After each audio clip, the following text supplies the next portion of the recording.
I grew up in this country, but was born in Switzerland, and all through my childhood, we would go back to Switzerland every year. And I would see these examples of Swiss cut paper work and think that they were really interesting, but I didn't know very much about them, and I didn't really know very much about the culture that they referred to. So then I started investigating different Swiss cut paper artists, and and also thinking about cut paper artists whose work I was seeing in New York. I was spending a lot of time there and seeing these different contemporary artists who were using cut paper, and in many cases their work also had a concern with human interaction with the environment.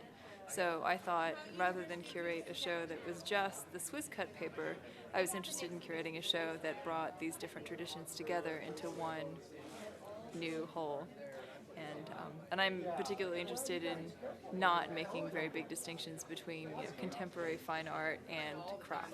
Well, in Texas terms, they were ranch hands, but in Swiss terms, they just worked on these mountain farms, and they were poor and they didn't have very much. And during the season, when they were going from farm to farm to help with tasks to do with the cows and tasks to do with the crops, they would just carry around a sharp pair of scissors or a pocket knife, and they would make these little designs out of found papers. A lot of the old Swiss paper cuts are actually made out of wallpaper or candy wrappers or all kinds of just really scrappy stuff.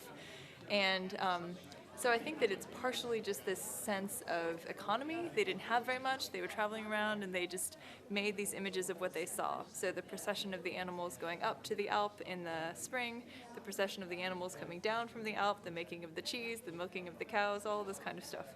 And why cut paper? I can only speculate that, again, it's really economical. You don't have to have much. You just have a pair of scissors or a knife, and then you can sell your work as you go along to earn a little bit more money. You don't have an easel or paints or any of that other stuff. No, the origins actually are thought to be coming out of China.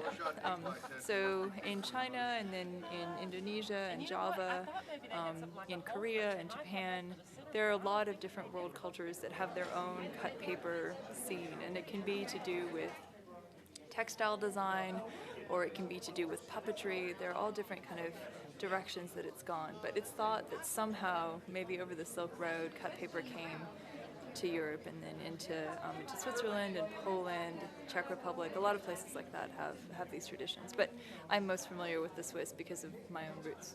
I really am interested in, from this perspective of human interactions or human interactions with the environment, because a lot of his work to me feels kind of Edenic. He's interested in this idea of, the perfect landscape before the fall, or recreating a perfect landscape of some kind of paradise that is based in his dream imagery.